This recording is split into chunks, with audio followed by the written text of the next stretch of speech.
Hello my dear students, I am Saurabh Kumar Pandey. तो RRB JEE को लेकर जो एक न्यूज़ चल रही है उसके बारे में काफ़ी मैसेज आ रहे हैं बच्चों के कि उसके बारे में वीडियो बना के बताएं कैसे हमें इनिशिएट करना है। तो जैसा कि मैं लगातार कई दिन से आपने देखा होगा, पिछले कुछ टाइम से मैं लगातार कह रहा हूँ कि अभी इलेक्शन को लेकर मैंने बात रखी थी कि जो रूलिंग पार्टी है उनको क्लियर मेजॉरिटी नहीं आया, कई सारे स्टेट में चुनाव होने हैं, यूपी में एक मीटिंग हुई कि अनएम्प्लॉयमेंट एक मुद्दा है, वैकेंसीज वगैरह लाई जाएं, पेपर लीक एक बड़ा इशू है। तो उसको देखते हुए बार बार मैंने आपसे कहा है कि वैकेंसीज हाल फिलहाल में अच्छी खासी आने वाली हैं।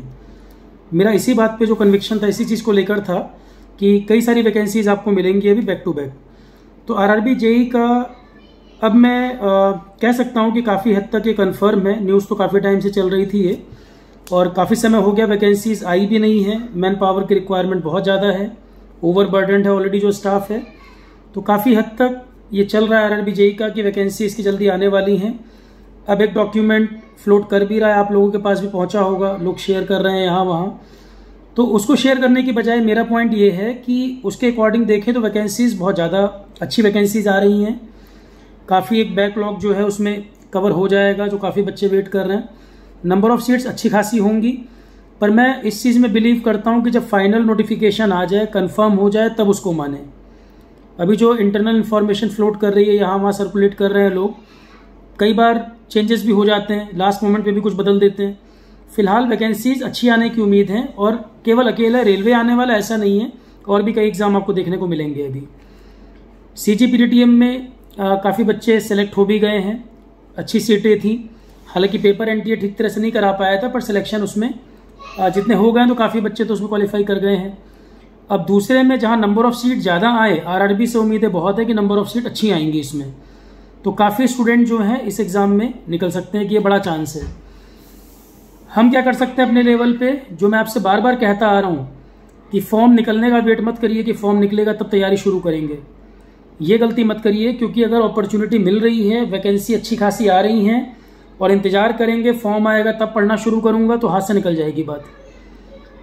अगर तैयारी करनी है सिंसियरली लग कर तैयारी करिए। और ऐसा तो नहीं केवल आरआरबी की तैयारी, कई और भी एग्जाम भर रहे होगे, कोई CGL दे रहा होगा, किसी को कोई अभी जेई का पेपर दिया होगा, कोई आरआरबी का भी प्लान कर रहा होगा। तो कई एग्जाम की तैयारी चल रही होगी जो ऑलमोस्ट सिमिलर पैटर्न पे है। तो अभी तक पिछले साल का नोटिफिकेशन अगर मानकर चलें, पिछले साल नहीं मतलब लास्ट टाइम जब आरआरबी जेई हुआ था, तो लास्ट टाइम जो पेपर हुआ था उसका नोटिफिकेशन अगर मानकर चलें तो दो पार्ट इसमें, CBT1 CBT2। CBT1 में मैं बार बार आपसे कह रहा हूं, FT रीजनिंग GS इन सब्जेक्ट को तैयार करके रखो।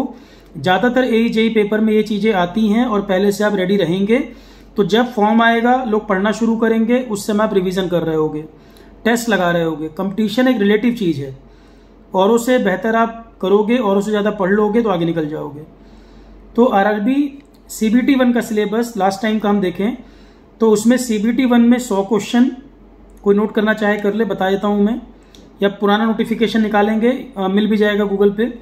तो CBT1 में 100 क्वेश्चन, 30 क्वेश्चन मैथ्स और 25 FT रीजनिंग। तो मैथ्स FT रीजनिंग में ये जो मैथ्स भी है ये एलिमेंट्री मैथ्स है, ये कोई इंटीग्रेशन वगैरह नहीं आपसे करवाएगा कि इंजीनियरिंग की मैथमेटिक्स पूछी जाए, बेसिक मैथमेटिक्स है। तो इस मैथ्स के कई सारे टॉपिक FT से ओवरलैप करते हैं। टाइम एंड वर्क है, या आपका स्पीड डिस्टेंस के क्वेश्चन है, या बेसिक ट्रिगो को क्वेश्चन कोई आ जाए, तो FT से बहुत सारे टॉपिक इसके मैच करते हैं। तो मैथ्स FT रीजनिंग 55 क्वेश्चन तो ये कवर कर रहा है। जैसे कि मैं बार बार आपसे कह रहा हूँ, FT रीजनिंग इसको तो रेडी पहले करके रखो। दूसरा, इस एग्जाम में जो बड़ा इंपॉर्टेंट रोल प्ले कर रहा है GS, CBT1 में भी है और 2 में भी है। GS में CBT1 की मैं बात अभी कर रहा हूँ, 15 क्वेश्चन आएंगे जनरल अवेयरनेस के।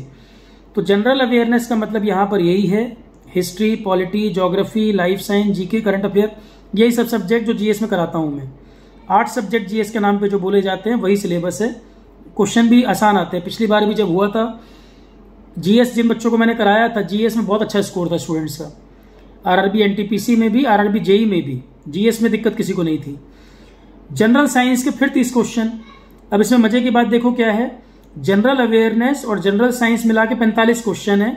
जनरल साइंस को इन्होंने जनरल अवेयरनेस से अलग रख दिया। इसका मतलब 8 सब्जेक्ट GS में टोटल कराते हैं हम, तो उसको जनरल अवेयरनेस और जनरल साइंस में डिवाइड अगर कर दोगे तो जनरल साइंस में आपका चला जाएगा life science, physics, chemistry. Life science, physics and chemistry, ये टॉपिक आपका जनरल साइंस का हो गया। लाइफ साइंस का ही मतलब बायोलॉजी, तो life science, physics, chemistry general science में चला गया।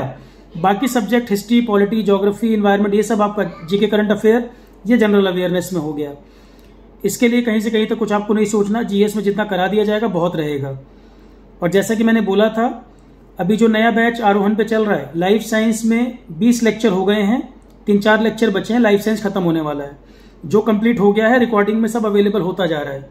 तो लाइफ साइंस अभी मैं करा रहा हूं और 4-5 क्लास में लाइफ साइंस खत्म होने वाला है। अगला सब्जेक्ट हम पॉलिटी या फिजिक्स, केमिस्ट्री में से कोई एक शुरू करने वाले हैं। ठीक है, तो रिकॉर्डिंग में तो सारा पढ़ा ही है, लाइव में भी हम एक एक करके सारा कवर कर देंगे दोबारा से भी। रिकॉर्डिंग में सारा अवेलेबल है, लाइव में फिर एक एक बार रिपीट कर रहे हैं। ठीक है, और सब्जेक्ट होते जाएंगे साथ साथ। मैंने अभी कुछ दिन पहले कहा था आपसे, 2-3 दिन पहले, कि जो जीएस क्वेश्चन प्रैक्टिस हमने शुरू किया था वो फिर कंटिन्यू हो जाएगा 11:30 मॉर्निंग पे। 2-4 दिन की बात है, 2-4 दिन में मॉर्निंग सेशन जीएस में क्वेश्चन प्रैक्टिस वाला वो भी कंटिन्यू हो जाएगा। तो 6:30 इवनिंग में आपका लेक्चर चल रहा है, नया सब्जेक्ट चल रहा है, और क्वेश्चन प्रैक्टिस 11:30 मॉर्निंग, दोनों साथ साथ चलता रहेगा। क्वेश्चन काफी करा दूंगा मैं, थ्योरी तो ऑलरेडी काफी हो चुका, अभी होगा भी, और क्वेश्चन प्रैक्टिस काफी सारा कवर हो जाएगा।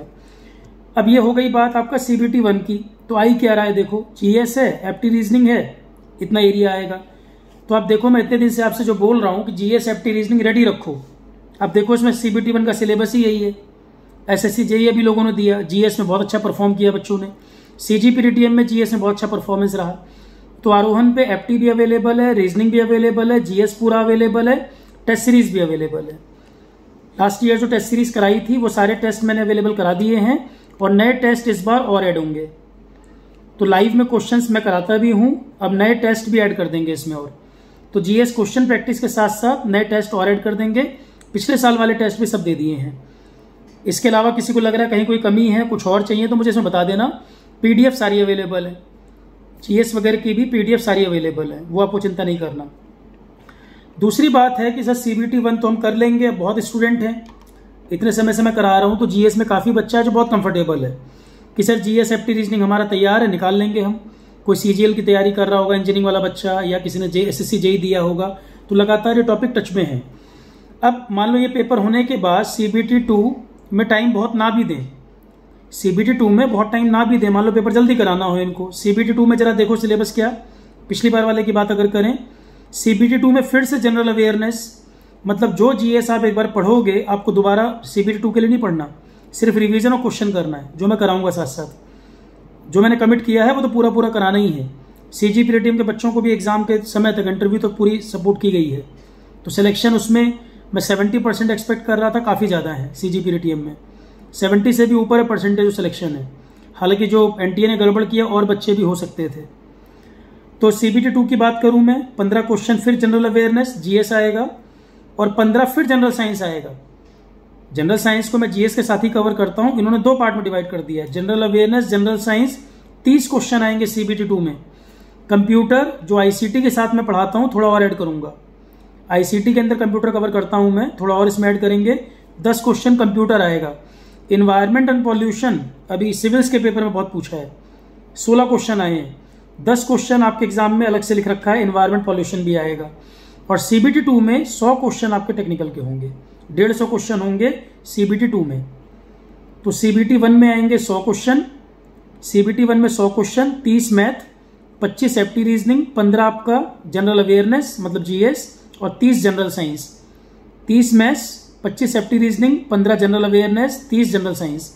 सीबीटी 2 में 150 क्वेश्चन, 100 टेक्निकल, और 50 में आपका जीएस ही है। वो जीएस को भी 4 सेक्शन बांट रखा है, general awareness, general science, ICT मतलब कंप्यूटर, एनवायरनमेंट है वो जीएस। मतलब सीबीटी 2 में 50 क्वेश्चन जीएस, 100 टेक्निकल। तो जीएस को लेके आपको 1% भी कहीं से कहीं तक परेशान होने की जरूरत नहीं है। एप्टी रीजनिंग भी आरोहण पे अवेलेबल है, टेस्ट सीरीज भी अवेलेबल है। जो सब्जेक्ट करते जाइए, क्वेश्चन ज्यादा से ज्यादा लगाने हैं। पुराने पेपर भी आरोहण पे अवेलेबल है, आरोहण की वेबसाइट पे ही पड़े हुए हैं। आरआरबी जेईई के, आरआरबी एनटीपीसी के, दोनों के पेपर आरोहण वेबसाइट पे और आरोहण ऐप के ऊपर अवेलेबल है, वहां से आप देख सकते हैं। और नोटिफिकेशन मैं देखता हूं, अभी शेयर भी कर दूंगा। शेयर कर दूंगा मैं। तो आरोहन का जिनको लिंक नहीं पता ऐप का, अभी वीडियो के डिस्क्रिप्शन में देख लीजिएगा आप, इस वीडियो के डिस्क्रिप्शन में चेक कर लेना लिंक, ऐप पर जाओगे बहुत सारे पेपर मिल जाएंगे आपको, ठीक है। तो आरआरबी जेईई एक बड़ी अपॉर्चुनिटी है। जो एक नेगेटिविटी वाला माहौल चल रहा था, वैकेंसी बहुत नहीं मिल रही, तो काफ़ी स्टूडेंट के लिए एक अच्छा चांस है ये, क्योंकि बहुत ज़्यादा कुछ अलग से नहीं पढ़ना है, जो आप तैयारी ऑलरेडी कर रहे हैं और एग्जाम के लिए वो इसमें कवर हो रहा है। आरओ एआरओ के बच्चे जो इंजीनियरिंग वाले हों, आरओ एआरओ वाले, वो भी इस एग्जाम को दे सकते हैं, पेपर आसान होगा। तो इंजीनियरिंग बैकग्राउंड वाला जो भी बच्चा है ये पेपर को जरूर भर सकता है और क्वालिफाई भी आराम से कर सकता है, कोई बहुत एफर्ट नहीं करना। पर बिल्कुल ध्यान रखिए, फॉर्म आने का वेट मत करिए। आपको कहीं कोचिंग करनी है, सेल्फ स्टडी करनी है, जो करना है, मैं कभी नहीं आपसे बोल रहा हूँ बैच करो या मत करो, जो करना है आपको अपने से पढ़ना है अगर, या सिर्फ पीडीएफ मिल जाए तो काम चल जाए, जैसे तैयारी करना चाहो तैयारी पहले शुरू कर लो। पुराने पेपर अवेलेबल हैं, उनको देखो, ज़्यादा से ज़्यादा प्रैक्टिस क्वेश्चन करो, टेस्ट सीरीज लगा लो। जैसे भी तैयारी करना है, आरोहन पे करना है आरोहन पे ज्वाइन कर सकते हो, अपने से करना है अपने से कर लो। मटेरियल इकट्ठा करके पढ़ना जरूर शुरू कर दो, कम से कम एप्टी, रीजनिंग, जीएस, ताकि फॉर्म आते आते आप रेडी रहें। और फॉर्म आने में मुझे नहीं लगता कि 2-4 महीने लगेंगे, बहुत चांस है कि अगले महीने नोटिफिकेशन क्या पता दे दे, क्योंकि लगातार वो जो इन्फॉर्मेशन फ्लोट कर रही है, इन्फॉर्मेशन ठीक है, वो काफ़ी हद तक वो फाइनल हो चुका है, हो सकता है नेक्स्ट मंथ तक नोटिफिकेशन दे भी दें। पर पॉइंट ये है कि कोई भी एग्जाम आ रहा हो, जो कॉमन एरिया है वो पढ़कर रख लीजिए। बार बार मैं इस बात को रिपीट कर रहा हूँ, क्योंकि मैंने जितने बैचेज आरोहन पे कराए हैं, हर बैच को पहले शुरू करने का रीज़न यही था, फॉर्म आते आते बच्चे कंफर्टेबल थे, सिलेक्शन का कारण यही है, ठीक है। और दूसरा बीपीएससी एई को लेकर मैंने जो कल या परसों एक वीडियो बनाया था, बीपीएससी एई का नोटिफिकेशन में इन्होंने बहुत क्लैरिटी लिखी नहीं है, 2-3 चीज़ें इन्होंने जो उसमें मेंशन नहीं कर रखी। 2022 का पेपर मैंने टेलीग्राम पे डाल दिया था, जो बीपीएससी एई में 6 पेपर होने हैं, सारे ऑब्जेक्टिव हैं। तो 2022 का पेपर मैंने वेबसाइट पे आरोहन के, टेलीग्राम पे आरोहन ऐप पर अवेलेबल है। उसमें हर सेक्शन में 50 क्वेश्चन है, क्योंकि मुझे उसमें एक ये दिक्कत लग रही थी कि 1 घंटे का टाइम लिखा था और 100 मार्क्स लिखा था। 6 पेपर हैं, हर पेपर 1 घंटे का, 100 नंबर का। तो मुझे उसमें परेशानी ये लग रही थी, जो कल मैंने आपको कल या परसों बताया था बीपीएससी एई के बारे में, कि 60 मिनट में अगर 100 नंबर के 100 क्वेश्चन होंगे तो टाइम बिल्कुल नहीं दे रहा वो। 6 पेपर हैं, 6 पेपर में 60 मिनट में 100 क्वेश्चन बहुत ज़्यादा हैं, टेक्निकल वगैरह में टफ है उतना कर पाना। तो जब मैंने पुराने पेपर वगैरह चेक किए हैं, एनालिसिस निकाला है इसका, तो 50 क्वेश्चन, और नोटिफिकेशन भी पिछला वाला ही कॉपी है, ज़्यादा कुछ बदलाव नहीं है इसमें। तो 50 क्वेश्चन, यहाँ पे हर क्वेश्चन 2 नंबर का है। तो वो जो मैंने पिछले वीडियो में बताया था उसमें करेक्शन कर लीजिएगा, उस पर डाउट लग रहा था मुझे, क्योंकि उन्होंने मेंशन नहीं किया नोटिफिकेशन में। पिछला वाला चेक किया मैंने, पेपर भी देखे, वहाँ पता लगा। तो 50 क्वेश्चन 1 घंटे में 100 नंबर के, 6 के 6 पेपर में। 6 पेपर कौन से हैं उसमें? इंग्लिश, हिंदी, जीएस, इंग्लिश है, हिंदी है, जीएस है, एक जनरल इंजीनियरिंग है। उसके बाद ब्रांच के 2 पेपर हैं, ऑब्जेक्टिव, सारे ऑब्जेक्टिव हैं, English, Hindi, GS, general engineering. उसके बाद ब्रांच के 2 पेपर, जैसे सिविल के हैं तो सिविल के 2 पेपर। हर पेपर 50-50 क्वेश्चन का है, हर पेपर में 50-50 क्वेश्चन है, और हर क्वेश्चन 2 नंबर का है। मतलब 100-100 नंबर के पेपर हैं 6, 50 क्वेश्चन हर पेपर में, 2 नंबर का 1 क्वेश्चन, ठीक, और 1-1 घंटे के हैं। तो पेपर वो देख सकते हो, प्रीवियस ईयर 2022 वाला डाल दिया है हमने, और पेपर मिलेंगे तो मैं और उसमें ऐड कर दूंगा। पर जिसको जो भी तैयारी करनी है, पुराने पेपर देखें, नोटिफिकेशन निकाल लें, और जो जो एरिया हैं उसको हाईलाइट करके पढ़ना शुरू कर दें, ठीक है। नए बैच में लाइफ साइंस जो मैंने पढ़ाया लाइव में अभी चल रहा है, जो शुरू करने का रीज़न ही यही था कि इस तरह के एग्जाम का मुझे लग रहा था, जो मैं बार बार बोल रहा हूँ कि आ सकते हैं। तो जनरल साइंस का ये एग्जाम में काफ़ी पूछता है, एई के पेपर में जनरल साइंस बहुत आता है, आरआरबी पूछता है, एसएससी जेईई में पूछता है। तो इसलिए सबसे पहले मैंने लाइफ साइंस शुरू किया था। जनरल साइंस में भी इन एग्जाम में लाइफ साइंस के क्वेश्चन ज़्यादा आते हैं आरआरबी में, तो सबसे पहला सब्जेक्ट मैंने लाइफ साइंस शुरू किया था। अब वो खत्म होने वाला 4-5 क्लास में। दूसरा सब्जेक्ट मैं देख रहा हूँ फिजिक्स, केमिस्ट्री या पॉलिटी में से कोई एक शुरू करेंगे। तो आरआरबी जेईई को लेकर चर्चा चल रही थी, कई बच्चे मैसेज कर रहे थे, मैंने बता दिया आपको अप्रोच क्या रहेगा, पैटर्न क्या है, और पेपर आरोहन पे पड़े भी हैं, वेबसाइट पे भी हैं। मैं भी इसको रीशेयर भी देख लेता हूँ, रीशेयर भी कर देता हूँ। और जो कमेंट सेक्शन इसका होगा, डिस्क्रिप्शन इस वीडियो का, उसमें आपको आरोहन ऐप के लिंक वगैरह मिल जाएंगे।